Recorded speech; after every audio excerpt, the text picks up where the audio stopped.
ID Alliance presents this week's short attention span sales tip.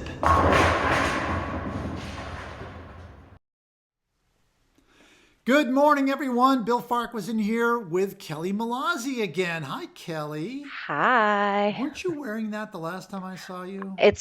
I'm in a uniform these days. I'm all about aubergine. Oh, I see. I'm going to pretend to know what that is and say, I know. hmm. Purple. Oh, I see. Thank you very much. Yes, father of three girls. Father of three girls should definitely know that. So, Kelly, we're going to be kicking out this sales tip on the first Monday of April, and I'm doing that for a specific reason. You've heard me say this for a long time. The three most important selling months of the year: September, October, November. Do you remember why? Yeah, because how you do kind of it's the way you kind of wrap up your year and kick Right. off your next year. Right.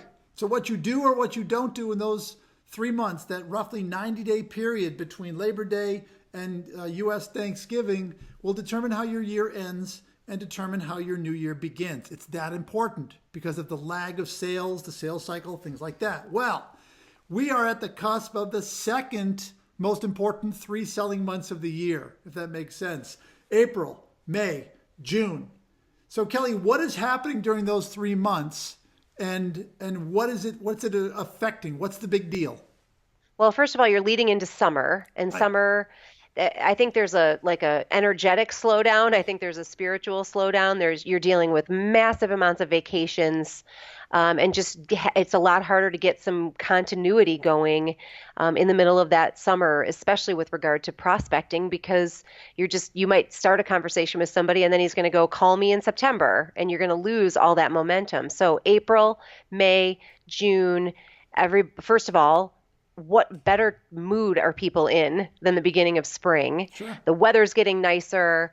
Everybody's just happy because winter's over, although forget the West and the South. But it's just a great time. I mean, you think about all those metaphors about renewal and, rejuvenation and all those things, new growth. I mean, it's just chock full of meaning and symbolism. So, Okay, so let's back up and take a deeper dive. All right, let's suppose it is now the middle of August, and you're hot. It's hot and it's sticky and it's smelly, and you're out prospecting. And you're complaining, "Oh my gosh, it's so slow." It's always slow in the summer. I think that's one of the lies that we tell each other. It's a story that salespeople tell each other, as if to say, "It's not my fault. Things are slow." Now, mhm. granted, there might be some times of the year where things are indeed slow, right around the 4th of July, right around Christmas. I get that. But you create your summer slowdown by what you don't do in April, May, and you can even argue March, April, May, or April, May, June, right in there. Mhm. So whatever month you're watching this in, if you're watching this in the middle of April, remember, your April has nothing to do with what you did or didn't do in April. Your April was created in December, January, February. That's what we're talking about here. So Kelly, let's get specific. If you were coaching me and you said, "All right, Bill, we've got to create some goals for you. Let's create a process. Let's create a plan so that you can get out and prospect." What kinds of numbers would you throw at me to say, "Here's what you should be reaching for on a daily or weekly basis"? Well, there would be a number of metrics. It would be the number of new prospects you're adding to the pipeline on a daily or weekly basis, Okay. the number of engagement attempts. I'm kind of altering my language lately to say it isn't just about the phone calls you're making, right? It's all about all the ways that you're trying to engage with people, whether that's email, sending letters, making phone calls, trying to do direct messages on Twitter, whatever it is. There has to be a goal in your mind about it's almost like we talk about reverse engineering it.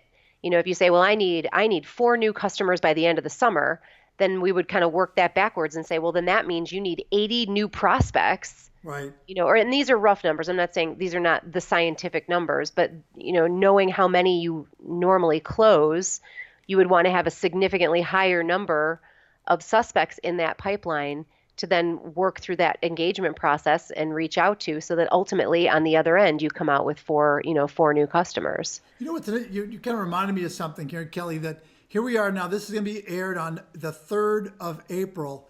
Think about it this way.